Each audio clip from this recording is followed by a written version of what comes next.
Welcome to Measurably Better Learning, the podcast built for learning and development professionals. Whether you're an instructional designer, L&D professional, or corporate leader, get ready for insights and ideas that will transform your approach to learning, training, and development. So let's dive in. Welcome to this episode of the Measurably Better Learning podcast. I'm here with Dr. Jerry Xandra, my friend and colleague, and we are still right in the middle of our Learning Leader As series. We are. So, This thing goes on forever. whose idea was this anyway? I don't know. I'm going to blame you, but I think it might have been mine. Yeah, okay. Well, today is kind of fun, though, because we're talking about being a cultural pace setter. And we mean within your organization, how does the learning team help set culture? Yeah. It's a big thing. It's an important thing. And I think we've seen over the past few years, the learning team, they have a seat at the table and they need to claim that seat confidently. And a big part of that is helping to set the tone in culture. Right. So what do you see the role of a learning leader being in shaping culture?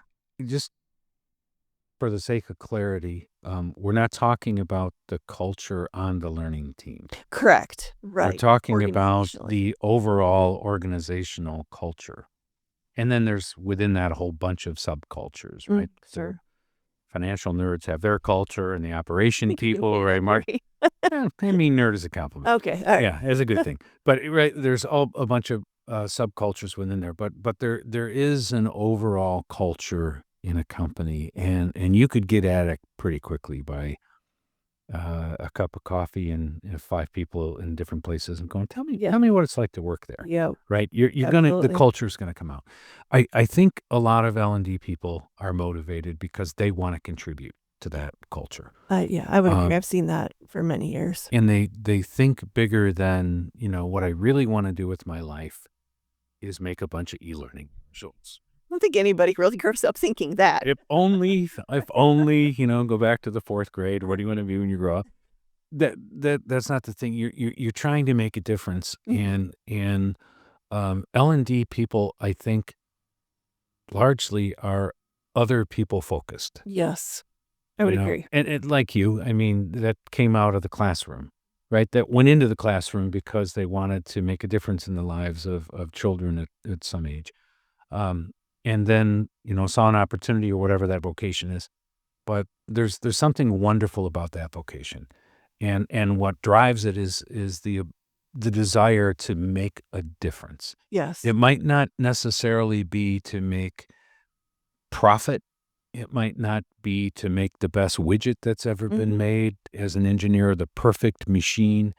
It's to watch people incrementally move. Yeah. And I would think agree. that's what motivates us. So the cultural question, organizational culture, I think the learning leaders are aware of it. They want to do it. And in many instances, they have a really powerful voice. Yeah, I would agree. Because few people in a 10,000 person organization won't be touched by, in some way, the learning team. Lots of other things that they don't have anything to do with. Those teams will never interact. But the learning team interacts with almost everybody and can go a long way to impacting culture. Yeah, I mean, that's one of the big questions we always ask when we're, looking at curriculum mapping or organizing content, which is, what are your organizational goals? Because we have the operant values. We have the opportunity to reinforce them because this is something that's going to touch everyone. Right. And even starting courses with restating, with remessaging, right? Stating in a different way, in a more interesting way, but at least helping people understand, it's kind of the why and what the outcomes. Yeah. Yeah. Well, it's obviously important. I think we both agree. I mean, we've worked with a lot of great people, and by and large across the industry, it's just people, like you said, that care about others, that want to see them learn and grow. So what are some ways that we can help create that positive learning culture? Yeah. The first one is communication, right? It's communicating as people are learning, why learning matters. Okay.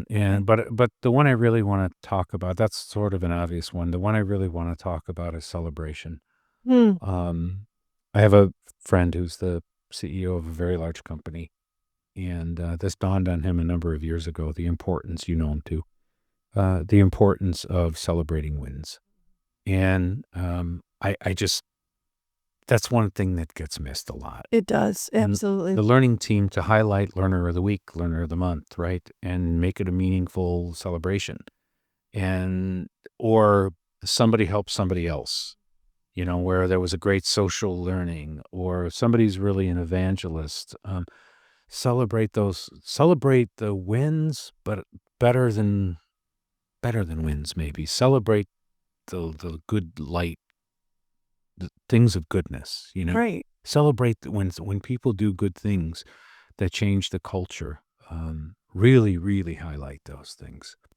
Well, and that, I mean, typically people see that and it just grows exponentially. I mean, I remember a company we worked for quite a few years ago, but there was that culture of, I'll help you. And then the technology kind of advanced. And so then we saw people like, well, I can make you a quick little video. I can, I'll send it to Right. you. Well, don't just send it to them, send it to everyone. Right. Like now we all know how to do it. And it Right. sort of grew from there, this grassroots. But then Yep. we celebrated that too. Like, thank you. That made Yep. my life so much easier. I'm happy to help you. And Yep. you really grow that culture. And who doesn't want to be part of a culture where good things are celebrated? Oh, absolutely. I mean, I think everybody does. Mm-hmm. Yep. Yeah. Well, let's just briefly, before we go to break, talk a little bit about learning programs so that Mhm. drive cultural change. Yeah. What would be some things that you would, specific ways in our learning programs that Yeah. can drive change? I think it's innately human to be motivated by stories. Hmm. Sure. I don't, there's a few people that are motivated by bar graphs and charts and, spreadsheets, and I might Sure there have, are. I might have a little bit, of that in me. But the things that move people are stories. The things that create cultures are stories. And, to the people that you work with, do the learners in your organization, do they even know the story of your organization? I was in a meeting in Washington a few weeks ago, with an organization that is, it's not a US based company. It's a very, very large company in, I don't know, 130 countries or something like that. And I heard for the very first time the story of the founder. And, he almost went bankrupt and he almost lost his family. And I mean, honestly, Powerful. it was powerful. He contemplated taking his life. Oh, wow. And he wrote this out Huh. and told this story. And it was a huge example. It was very emotional. It's like, man. And this was 130 years ago or whatever. Those kinds of stories create cultures, and well worth being shared. Storytelling is, recently, I feel like it's sort of been this buzzword, but it's not. It's an effective learning strategy that we have known for thousands of years. It's only as old as human existence. So, Exactly. Well, when we return, we're going to talk a little bit more about what are some of the challenges, what are some of the pitfalls. Yeah. Imagine a world where every training session, every learning module, and every translated document is aligned with your company's unique goals and global ambitions. Welcome to Ingenuity, where we don't just talk about elevating your corporate learning, we make it happen. At Ingenuity, we understand the heart of your business is its people. That's why we specialize in creating custom learning solutions and translation services that are not just effective, but are designed specifically for your business's global needs. Let us show you how learning cannot be just better, but measurably better, with solutions tailored just for you. Learn more in the description below. All right, well, welcome back. We just finished kind of talking about powerful ways to shape culture. And I promise we won't end on a negative note, but I think there's value in talking about, there's challenges too, right? To using L&D to shape culture. And what do some of those challenges look like? The first one is status quo. The status quo is incredibly powerful. It's incredibly Inertia, is that what powerful. you're- Inertia? Like, just Well, it's sitting- just inertia is part of it. I mean, nature wants to keep status quo. Systems want to keep, people want to keep status quo. It status quo in human systems. It puts us in a certain place, and we know where we've been. We know where we're going, right? And even if we're plodding along to a really bad place, at least we know what's coming. Right. Okay. And so the status quo, and the status quo is created by a bunch of people who benefit from it. Sure. Yeah, that's true. And so the moment that you start to push back on the status quo, you're trying to change your culture, you're trying to improve it, the moment that you start doing that, there will immediately arise the defense of the status quo. You can tell who's benefiting from the status quo because those are the people who will defend it. Yeah. The other people who are not benefiting from the status quo are the ones that are going to be crying for change. Yeah, that's a great way to look at it. So Yeah. pay attention to the people that are defending the status quo, but they're recognize that this is not flipping a switch. I No. mean, this is a tedious thing to do. And especially, again, we're not talking about a team of 10 people. You're talking about hundreds, thousands, maybe tens of thousands of employees on how to shift a culture. And that's hard to do. Yeah, no, you're right. I think sometimes that's the most difficult challenge. It's not even really ill will. It's just, well, this is how we've always done it. Right. So what was another challenge? A second one is you on the learning team can see it. It's as obvious as the nose on your face, but there's no buy-in from leadership. Yeah. And, not having buy-in from leadership, that's why, we've recently done some cool stuff with AI, creating, AI animations of company leaders speaking to the importance of this or that training, right? To really, and it's not like everybody's going, oh, well, Stan thinks it's important, so I do too. Right. It's telling them why. That's the part. And it's coming from a voice that they recognize. If you don't have that, and, somebody asks somebody in a leadership position, hey, what do you think of this? And I don't know what you're talking about. I wasn't paying any attention. Right. Yeah, it's not. It's very hard to get that done. So buy-in from really high-level leaders in the organization, that can help you change culture. Yeah, absolutely. Well, and I think too, if there's, even to your point of, it's maybe not even intentional or negative, it's just, I don't know what you're talking about, that conveys a lack of importance, just like that. And that probably means you failed to communicate. Exactly. I know they're busy people, hard to get their attention. Find a way. Right. Yeah. All right. Well, as we wrap up, let's just talk really briefly about some common cultural pitfalls. So, these aren't challenges so much as they're just easy things to fall into, as you're on your L&D team doing the tasks, the day-to-day things. So what are some of those things?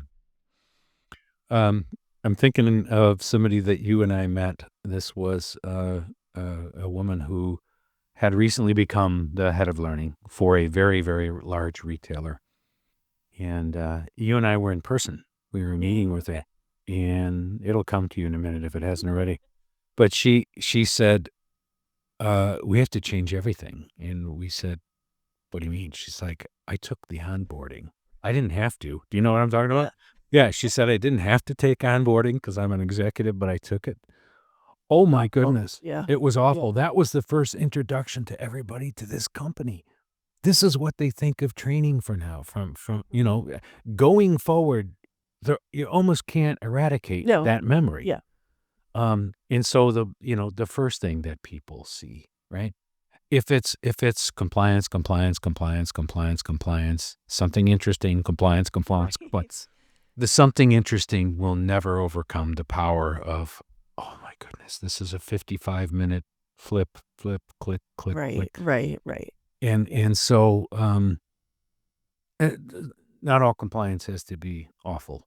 No. Right. There are ways to make it. And it's important content, which is really all the more reason to design it in a way that's interesting. Yeah. And so experience. Yeah. Every time you, come on, be honest, put out a clunker. Right. You're damaging the culture. And then the second thing would be to personalize it. The more it is for me, the more it is about me, the more it's helpful to me or helping me understand my place in the organization or how I can contribute to the good of the whole. The more it's personalized. And so there are some really awesome tools. We talk in every podcast about AI. Some of the personalization stuff is crazy cool. responsive kinds of things. And the more personalized it can be, the better. Well, and the technology allows for that too. Even, I mean, there's nothing more damaging than click through the next 4 slides, which aren't for your role, but you're going to have to listen to it anyway. As opposed to, I mean, it's so simple now Yeah. to like click on the tile that's your Yeah. role, Yeah. not that much So this different. is both boring and meaningless. Exactly. Okay. So, well, I just want to thank you, Jerry. These are really helpful things, I think things to look out for, but just so encouraging about ways that Yeah. L&D leaders can shape their culture. So thank you. And they do. They do, All right. definitely. Thanks, Miriam. Yeah. The episode description. Plus, if you ever want to chat with either one of us, now's your chance. You can find links in the episode description to connect directly with Miriam or me. We're here to answer your questions and to discuss all things learning and development. And speaking of questions, we love hearing from you. Whether it's a question or a comment or a topic you're curious about, or if you just want to join the conversation, drop us a comment on your favorite social media channel. Your input shapes our shows.